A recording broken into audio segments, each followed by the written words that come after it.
আজি মূল বিষয়টো অসমত কেনেকৈ ভোটাৰ তালিকাৰ সংশোধন কৰিব লৈছে আৰু অসমৰ ভোটাৰ তালিকাৰ সংশোধনীৰ জৰিয়তে অসমৰ ভাগ্য কেনেকৈ বাহিৰৰ মানুহৰ হাতত তুলি দিব খুজিছে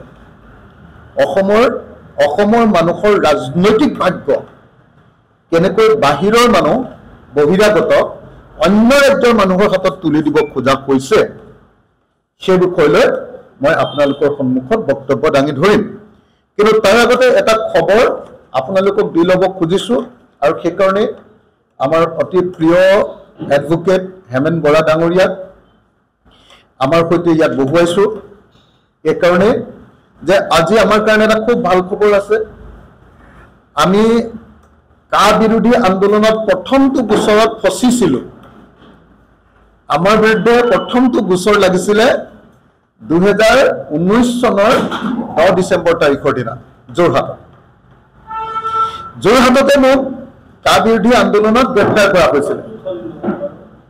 যোৰহাটত যি কা বিৰোধী আন্দোলনত যিটো গোচৰত গ্ৰেপ্তাৰ কৰিছিলে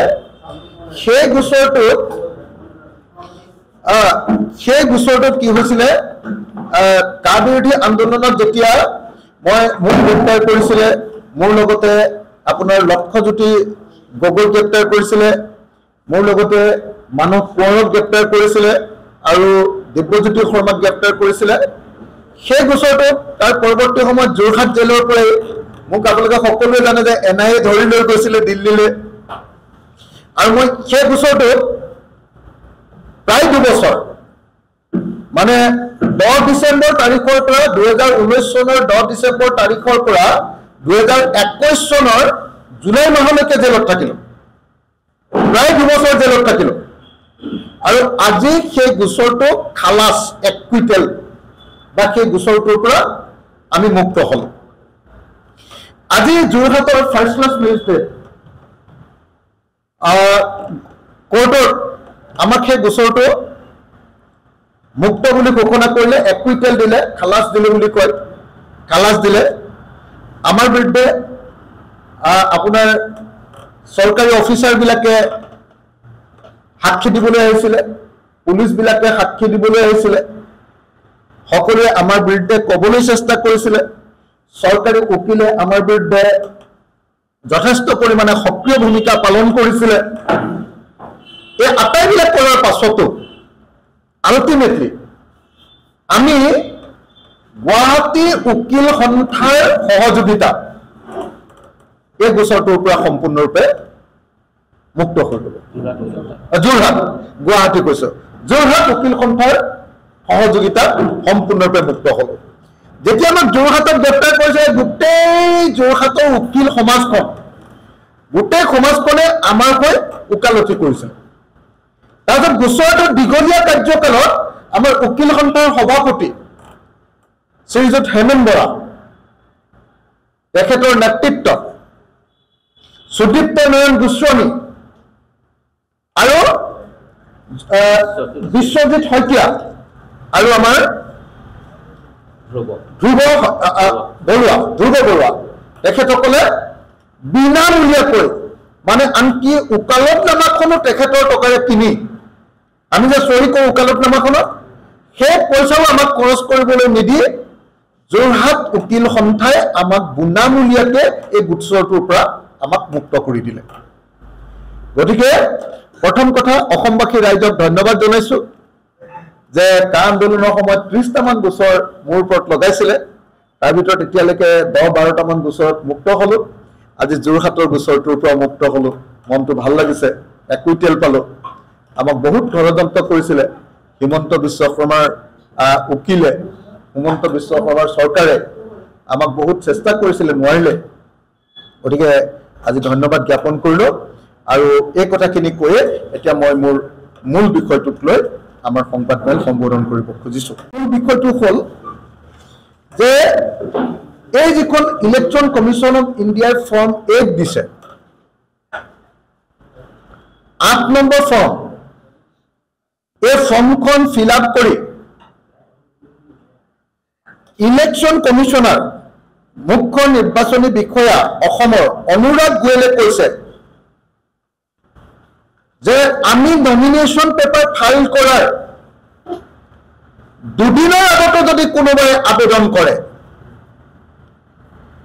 দুদিনৰ আগতে যদি কোনোবাই আবেদন কৰে এই ফৰ্ম 8 খন লৈ, তেতিয়াহ'লে সেই মানুহজনক তেওঁলোকে ভোট দিবৰ কাৰণে অনুমতি দিব। সেইকাৰণে মই এইকেইদিন আপোনালোকে সকলোৱে জানে মই দিল্লী আৰু মুম্বাইত আছিলোঁ বিশেষ ৰাজনৈতিক কামত। দিল্লী আৰু মুম্বাইত আমাৰ দলৰ কামত মই ঘূৰি আছিলোঁ। মই সময় পোৱা নাছিলোঁ, ডাইৰেক্টলি মুম্বাইৰ পৰা মই যোৰহাট আহিছোঁ আজি গোচৰটোত উপস্থিত হ'বলৈ। আৰু গোচৰটোত উপস্থিত হ'বলৈ আহি সেইকাৰণে পোনপটীয়াকৈ যোৰহাটৰ পৰাই মই প্ৰথমবাৰৰ কাৰণে অসমৰ ইতিহাস বদলাই দিব পৰা, অসমৰ ৰাজনীতি বদলাই দিব পৰা এই বিশেষ সংশোধনী, বিশেষ ভোটাৰ তালিকাৰ সংশোধনী বিষয়টোৰ ওপৰত ৰাইজৰ দলৰ বক্তব্য প্ৰকাশ কৰিছোঁ। মই ফৰ্ম 8 খন উদৰৰ পৰা মুদলৈকে 3বাৰ মান পঢ়িলোঁ। ফৰ্ম 8 খন উদৰৰ পৰা মুদলৈকে পঢ়ি মই যিটো বুজি পালোঁ, বুজি পোৱা কথাটো হ'ল যে ফৰ্ম 8ৰ জৰিয়তে আমি আবেদন কৰিব লাগিব যিবিলাকে নতুনকৈ ভোটাৰ তালিকাত নাম ভৰ্তি কৰিব খোজে। ফৰ্ম 8ৰ জৰিয়তে আবেদনকাৰীৰ নাম আৰু ইলেকশ্যনৰ photo identity card, EPIC number বুলি কয় যাক, সেইটো উল্লেখ কৰিব লাগে। ফৰ্ম নম্বৰ 8 অনুসৰি আবেদনকাৰীক 2টা অপশ্যন দিয়া হৈছে। অপশ্যন নম্বৰ এ অনুসৰি আধাৰ নম্বৰটো উল্লেখ কৰিব লাগে, আধাৰ নম্বৰটো উল্লেখ কৰিব লাগে, আৰু অপশ্যন নম্বৰ বি অনুসৰি আধাৰ নম্বৰ নাই বুলি ঘোষণা কৰি দিব লাগে। মই আধাৰ নম্বৰ দিবলৈ অক্ষম, কিয়নো মোৰ আধাৰ নম্বৰ নাই বুলি টিক মাৰি দেখুৱাই গ'ল। ফৰ্ম 8 খনত স্পষ্টকৈ লিখা আছে যে আপুনি নতুনকৈ আবেদন কৰিবলৈ ক'লে 2টাই ক্ৰাইটেৰিয়া বেচিকেলি আছে। এটা হ'ল যে আপোনাৰ আধাৰ আছে নে নাই। যদি আছে বুলি কয় তেতিয়াহ'লে আধাৰ কাৰ্ডখন চাই দিলে নতুনকৈ ভৰোৱা মানুহজনৰ নামটো যদি উত্তৰ প্ৰদেশত বা বিহাৰত নামটো আছে তেতিয়াহ'লে সেইটো ওলাই পৰিব। আধাৰ আছে বুলি ক'লে। কিন্তু আপোনালোকে নিশ্চয় সকলোৱে এইটো বস্তু জানে যে ভোট দিবৰ কাৰণে আধাৰ কাৰ্ড মেণ্ডেটৰী নহয়। সেইকাৰণে আধাৰ কাৰ্ড নাই বুলিও যদি আপুনি কয় তেতিয়াহ'লেও আপোনাক ভোট দিবলৈ দিব লাগিব। আধাৰ কাৰ্ড নাই বুলি ক'লে কি হ'ব? আধাৰ কাৰ্ড নাই বুলি ক'লে আপোনাৰ নামটো উত্তৰ প্ৰদেশ বা বিহাৰৰ ভোটাৰ লিষ্টত আছে নে নাই সেইটো কোনেও পৰীক্ষা কৰিব নোৱাৰে। কথাটো ধৰিব পাৰিলেনে? গতিকে নিৰ্বাচন আয়োগে যিটো কথা কৈ আছে যে নহয় তেওঁ বেলেগখন ৰাজ্যত নাম কৰ্তন কৰিলেহে আমাৰ ৰাজ্যত নাম অন্তৰ্ভুক্ত কৰিম, বা চৰকাৰে যিধৰণে প্ৰপগাণ্ডা কৰি আছে যে বেলেগত নাম থকা মানুহেতো ইয়াত ভোট দিব নোৱাৰে, আৰু উত্তৰ প্ৰদেশত নাম থকাতে কোনে আহি অসমত ভোট দিবলৈ আহিব, এইবুলি যিবিলাকে কৈছে তেওঁলোকৰ কাৰণে মই হাথৰটো ভাঙি দিব খুজিছোঁ। এইটো কিমান ডাঙৰ এটা হাথৰ, মই হাথৰটো আপোনালোকক ভাঙি দিছোঁ দেই। চাব, আপোনালোকে জানে যে এই বিধি অনুসৰি ফৰ্ম 8 যিখন উলিয়াইছে তাৰ বিধি অনুসৰি, যিটো বিধিৰ অধীনত এই ফৰ্ম 8 উলিওৱা হৈছে যে কোনোবা এজন কেণ্ডিডেটবিলাকে নমিনেশ্যন পেপাৰ দাখিল কৰাৰ 2 দিনৰ আগলৈকে বুলি কৈছে। তাৰমানে আগমুহূৰ্তলৈকে যদি কোনোবাই এপ্লিকেশ্যন দিয়ে তেতিয়াহ'লে তেওঁৰ নাম নতুন ভোটাৰ তালিকাত ভৰাব লাগিব। এইটো হ'ল নিয়ম। এতিয়া ধৰক এজন মানুহে উত্তৰ প্ৰদেশৰ নিৰ্বাচন কোন চনত হৈছিলে? 2021 হৈছিলে নে 20 হৈছিলে? নহয়, 21 পিছত হৈছিলে। উত্তৰ প্ৰদেশৰ নিৰ্বাচনত ভোট দিলে, বিধানসভাৰ নিৰ্বাচন ভোট দি শেষ হ'ল। তাৰপাছত তেওঁৰ নামটো আধাৰো আছে আৰু তেওঁ সেইটো উত্তৰ প্ৰদেশত ভোটটো দি শেষ হৈ গ'ল। তেওঁ এবাৰ বিহাৰত ভোট আহিলে কোন চনত 2025 বিহাৰত ভোট আহিলে 2025 যেতিয়া ভোট আহিলে 2025 ভোট আহোঁতে তেওঁ উত্তৰ প্ৰদেশৰ আধাৰখনো দেখুৱালে কিন্তু ক'লে যে মই এতিয়া বিহাৰত থাকো গতিকে মোক বিহাৰত ভোট দিবলৈ দিব লাগে 2025 বিহাৰত তেওঁ ভোট দিলে উত্তৰ প্ৰদেশত তেওঁ ভোটটো কাটি দিলে কাৰণ এপিক নাম্বাৰটো দিব লাগে নহয় সেই এপিক নাম্বাৰটো দি দিছিলে তেওঁ সেইটো নামটো দিওঁতে ইলেকশ্যন ফটো আইডেন্টিটি কাৰ্ড যে পালে তাত কি কৰিলে যে তেওঁ ক'লে যে ঠিক আছে তেওঁ কৈ দিলে ঘোষণা কৰি দিলে ফৰ্মেটত যে নহয় মোৰ উত্তৰ প্ৰদেশত ভোট আছিলে মোক উত্তৰ প্ৰদেশত ভোট নালাগে এইটো কৰ্তন কৰি দিয়ক তেওঁ সেই বিহাৰত ভোট দিলে হয়নে দুদিনৰ আগত আহিলেও হ'ব মাত্ৰ এটা এড্ৰেছ লাগে হয়নে বিএলঅ বিলাকৰ লগত যোগাযোগ কৰিলে মানে এড্ৰেছ এটা চৰকাৰে মানে এড্ৰেছ এটা কৰি দি বিএলঅ কৈ দিলে ক'লে এইটো আমাৰ লিষ্ট দে এটা পাছ কৰি দিব বিএলঅ চৰকাৰৰ মানুহ গতিকে চৰকাৰে এইটো কৈ দিলে মানে কৈ দিব যে ঠিক আছে এওঁলোকৰ এড্ৰেছ আছে এড্ৰেছটো চালে ঠিক আছে এড্ৰেছ আছে পাছ আহিলেই জানিবা তাত থাকিও ল'লে কিনো অসুবিধা আছে এইটো এড্ৰেছটো পাছ কৰাই ল'লে তেওঁৰ নামটো এবাৰ ক'ত সোমালে বিহাৰৰ বিধানসভা নিৰ্বাচনত ভোট দিবৰ কাৰণে বিহাৰৰ ভোটাৰ তালিকাত সোমাই গ'ল বিহাৰত ভোট তেওঁ দিলে উত্তৰ প্ৰদেশত দিছিলে এবাৰ বিহাৰত দিলে বিহাৰত ভোট দি শেষ হ'ল এবাৰ ভোট ক'ত আহিলে অসমত এবাৰ তেওঁ বিহাৰৰ ইলেকশ্যনৰ যিটো এড্ৰেছ আছিলে সেই এড্ৰেছটো ব্যৱহাৰ কৰি এবাৰ অসমত তেওঁ এপ্লিকেশ্যন কৰিলে যে মই অসমত থাকো গতিকে মোক অসমত ভোট দিবৰ কাৰণে মোৰ নামটো সোমোৱা নাছিলে কৰ্মসূত্ৰে মই অসমত আছো গতিকে ইয়াত লেবাৰ কৰি আছো কিবা কৰি আছো যিকোনো এটা কথা ক'লে হৈ গ'ল কৰ্মসূত্ৰে মই ইয়াত অসমত আছো গতিকে অসমত ভোট দিবৰ কাৰণে মোক ভোটত নাম অন্তৰ্ভুক্ত ভোটাৰ কাৰ্ডত নাম অন্তৰ্ভুক্ত কৰিব লাগে তেওঁ তেতিয়া বিহাৰৰ নামটো কৰ্তন কৰি দিলে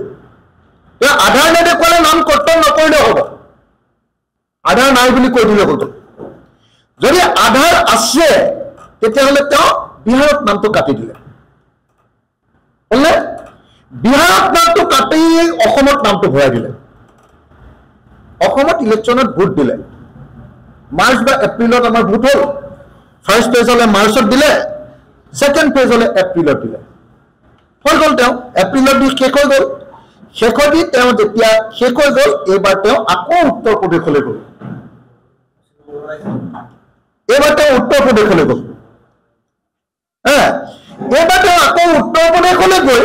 কি কৰিলে যে মই অসমত আছিলো এতিয়া আৰু মোৰ নিজৰ ঘৰলৈ ঘূৰি আহিছো মোক ভোট দিবলৈ দিব লাগে আকৌ ইলেকশ্যনৰ আগে উত্তৰ প্ৰদেশত আকৌ নিজৰ নামটো ভৰ্তি কৰিলে তেওঁ কেইবাৰ ভোট দিলে উত্তৰ প্ৰদেশত বিহাৰত অসমত দৰকাৰ হ'লে পশ্চিমবংগতো একচাট মাৰি থৈ যাব পাৰিব হয়নে তাৰপিছত তেওঁ উত্তৰ প্ৰদেশত ভোট দিব এটা এটা ভয়ংকৰ নিৰ্বাচনৰ ভোটাৰ তালিকাত নাম অন্তৰ্ভুক্তিকৰণৰ এই যিটো বিধি এই বিধিটো এটা ভয়ংকৰ বিধি আগতে বিজেপি চৰকাৰ নাছিলে কাৰণে মানে ষড়যন্ত্ৰকাৰী 2 নম্বৰী বুদ্ধি থকা বিজেপি চৰকাৰ নাছিলে কাৰণে হয়তো আগতে 2 নম্বৰটো কেনেকৈ কৰিছিলে আগতে হয়তো অকল মৰা মানুহজনৰ নামতে কোনোবাই ভোট দি দিয়ে এতিয়া মৰা মানুহৰ নামতো ভোট দিব পাৰিব আৰু লগতে কি কৰিব পাৰিব উত্তৰ প্ৰদেশৰ পৰা পৰিভ্ৰমী মানুহ আনিব পাৰিব ত্ৰিপুৰাৰ পৰা শিলচৰলৈ ভোট আনিব পাৰিব পশ্চিমবংগৰ পৰা ধুবুৰী পৰা আৰম্ভ কৰি এই নামনি অসমৰ গোটেই বাংলা ভাষী কোৱা মানুহবিলাকক আনিব পাৰিব আৰু আটাইতকৈ উজু হ'ব অসমৰ প্ৰত্যেকখন নগৰত গাঁৱততো অকণমান মানুহে চিনি পাই যাব অসমৰ প্ৰত্যেকখন নগৰত এই কাম কৰাটো তেনে সহজ হ'ব বেছি কৰিব নালাগে মাত্ৰ 5 লাখ ভোটাৰ আনিলে হৈ গ'ল 5 লাখ ভোটাৰ আনিবৰ কাৰণে 50টা সমষ্টিত 10,000 নতুন ভোটাৰৰ নাম ভৰ্তি কৰি দিলে হৈ গ'ল গেম চেঞ্জ গোটেই খেলে বদলাই দিব পাৰিব চৰকাৰ গঠন কৰিব পাৰিব কথাটো বুজিলে নে 50টা সমষ্টিত যদি 10,000কে আনে 50 ইনটু 10,000 5 লাখ মানুহ 5 লাখ মানুহ অনাটো এখন চৰকাৰ কেন্দ্ৰীয় চৰকাৰ ৰাজ্য চৰকাৰৰ কাৰণে মামুলি কথা এটা আপোনালোকৰ যোৰহাটৰ ৱাৰ্ডবিলাকত দিলেও কোনেও চিনি নাপাব মোৰ শিৱসাগৰৰ ৱাৰ্ডত দিলেও চিনি নাপাব মাৰ্গেৰিটাৰ ৱাৰ্ডত দিলেও বেংগলী মানুহে এই দিলেও চিনি নাপাব বিহাৰী মানুহে এই দিলেও চিনি নাপাব উত্তৰ প্ৰদেশৰ মানুহে দিলেও আহি চিনি নাপাব আৰু এনেকে গোটেই নিৰ্বাচনটোত তেওঁলোকে প্ৰায় 20% মান ভোটৰ ইফাল কৰি দিব পাৰে ইফালে মৃত মানুহবিলাকৰ নামত ভোট দিয়াটো আছে ইফালে ভোট দিবলৈ নহা মানুহবিলাকৰ নামত ভোট দিয়াটো আছে চাবৰে মৃত মানুহৰ নামত ভোটটো দিয়ায় ভোট দিবলৈ নহা মানুহবিলাকৰ লিষ্ট বনাই ভোটটো দিয়ায় বাহিৰত থকা মানুহবিলাকক ট্ৰেইন বা এৰোপ্লেনৰ ভাড়া দি আমি ভোটটো দিয়ায় সেইটোতো আছে আৰু কি কৰিব পাৰিব এতিয়া আটাইতকৈ ডাঙৰ কথা এটা সমষ্টিত নতুনকে ভোটাৰ 10,000 যদি ভৰাই দিয়ে তেতিয়াহ'লে 50টা সমষ্টিত যদি 10,000কে ভৰাই মাত্ৰ 5 লাখ ভোটাৰ আৰু 5 লাখ ভোটাৰে গোটেই অসমত চৰকাৰ বদলাই নিজৰ মতে চৰকাৰ বনাই দিব পাৰিব ধৰি ৰাখিব পাৰিব নহলে বদলাই দিব পাৰিব গতিকে আপোনালোকক মই ক'ব খুজিছো যে অন্য কোনো ব্যৱস্থাৰ জৰিয়তে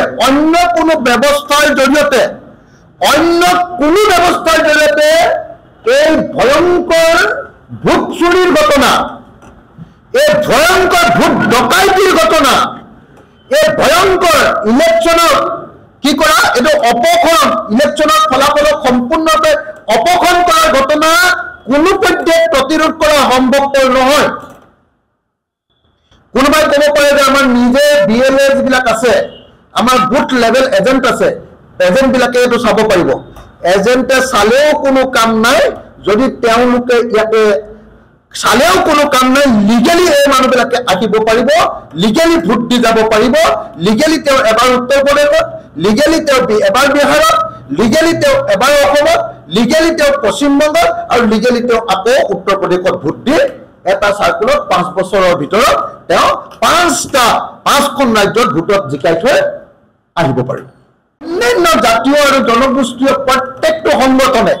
যিবিলাকে নিজৰ জাতিটোৰ কাৰণে লাখ লাখ মাতে যিবিলাকে নিজৰ জাতিৰ অস্তিত্বৰ কাৰণে মাত মাতে যিবিলাকৰ অসমৰ ৰাজনৈতিক ভৱিষ্যত বাহিৰৰ মানুহৰ হাতত পঠিয়াই দিয়াটো নিবিচাৰে তেওঁলোক সকলোৱে ঐক্যবদ্ধ হৈ এইটো গণ আন্দোলনত পৰিণত কৰিব লাগিব মই কথাটো ভালকে ব্যাখ্যা কৰিব পাৰিছো নে নাই নাজানো যদি ব্যাখ্যা কৰিব পাৰিছো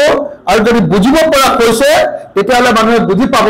যে 2026 চনত ইলেকশ্যন খেলাৰ মাজত নেখেলা আৰু নেখেলাৰ মাজত কোনো ডিফাৰেন্সে নাই যদি এই ফৰ্ম 8 অনুসৰি এনেকে নতুনকে ভোটাৰে আকি নামটো ভৰাই দিব পাৰে উত্তৰ প্ৰদেশ বিহাৰ কানপুৰ নাগপুৰ মধ্যপ্ৰদেশৰ পৰা আকি গুজৰাটৰ পৰা আকি গোটেই যদি এনেকৈ নামটো ভৰাই দিব পাৰে গতিকে মই এই মুহূৰ্তত অসমৰ জাতীয় সংগঠনসমূহৰ প্ৰতি বিনম্ৰভাৱে অনুৰোধ জনাইছো মই অসমৰ সকলো বিৰোধী দলৰ প্ৰতি বিনম্ৰভাৱে আহ্বান জনাইছো যে ব্যাপক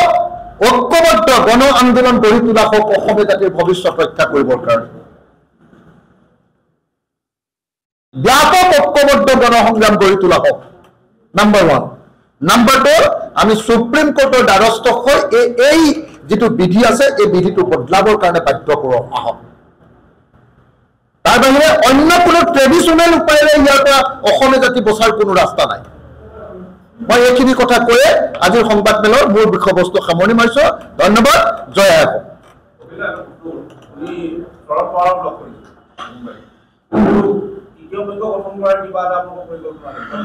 মানে মই এটা কথা আপোনালোকক ক্লিয়াৰ কৰি লওঁ যে আজিৰ যিখন সংবাদমেল এইখনৰ বিষয়টো ইমান গুৰুত্বপূৰ্ণ যে আজি এই বিষয়টোত মই অন্য কোনো ৰাজনৈতিক বিষয়ে আলোচনা কৰিব নোখোজো কাৰণ আজিৰ বিষয়টো অসমীয়া জাতিৰ ভৱিষ্যতক লৈ জড়িত অসমীয়া জাতিৰ অস্তিত্ব আৰু অসমীয়া জাতিৰ ৰাজনৈতিক ভৱিষ্যত অৰ্থনৈতিক ভৱিষ্যতক লৈ জড়িত গতিকে ইমান এখন গুৰুত্বপূৰ্ণ সংবাদমেল মই যোৰহাট প্ৰেছ ক্লাবত দিছোঁ যে এই বাতৰিটোৰ বাহিৰে আৰু অন্য কোনো বাতৰি যাতে নোলায় মানুহৰ মনোযোগ যাতে ডিষ্ট্ৰেক্ট নহয় তাৰ কাৰণে মোক বেয়া নাপাব আজিৰ দিনটো মই কাকো ব্যক্তিগত মই ইণ্টাৰভিউ নিদিওঁ আৰু আপোনালোকৰ প্ৰশ্ন মই আজি এণ্টাৰটেইন নকৰোঁ সৰি মোক যদি আপোনালোকে SRI সম্পৰ্কে এই ভোটাৰ তালিকা সংশোধনী সম্পৰ্কে কিবা যদি প্ৰশ্ন সোধে তেতিয়াহে মই আজি কম নহ'লে বিষয়টো বেলেগত ষ্টেজ দি দিব মূল বিষয়টো এইটো ইমান ডাঙৰ বিষয় নহয় আন্দোলন যিটো কাৰণত কৰিছিল সেই কামটো এই কাৰণে কৰিব লাগে অসম আন্দোলন যিটো কাৰণত কৰিছিল সেই আন্দোলনটো আজিও কৰিব লাগিব সদৌ অসম ছাত্ৰ সন্থাই যিটো সাংবিধানিক ৰক্ষা কৱচৰ কথা কৈছে এই ফৰ্ম 8 8 নম্বৰ ফৰ্মখন বদলোৱাৰ কথাটো মানে ইয়াত অন্তৰ্ভুক্ত হ'ব লাগে এই ধাৰা বদলি কৰাৰ বিষয়টো অন্তৰ্ভুক্ত হ'ব লাগে ইমান গুৰুত্বপূৰ্ণ বিষয় গতিকে মই ভাবোঁ যে আপোনালোকে আজি বেয়া নাপাব মই আপোনালোকক সন্মান কৰোঁ আপোনাৰ গুৰুত্বপূৰ্ণ প্ৰশ্ন আছিল এইটো মই ক'বলৈ পালে ভাল পালোহেঁতেন কিন্তু মই আজি কাকো এণ্টাৰটেইন নকৰোঁ এটাও ব্যক্তিগত ইণ্টাৰভিউ নিদিওঁ আৰু এটাও মই আপোনালোকক বেলেগ কথা নকওঁ এইটো কথা কৈ মোৰ আজি সংবাদমেল সামৰণি মাৰিছোঁ ধন্যবাদ জয় অসম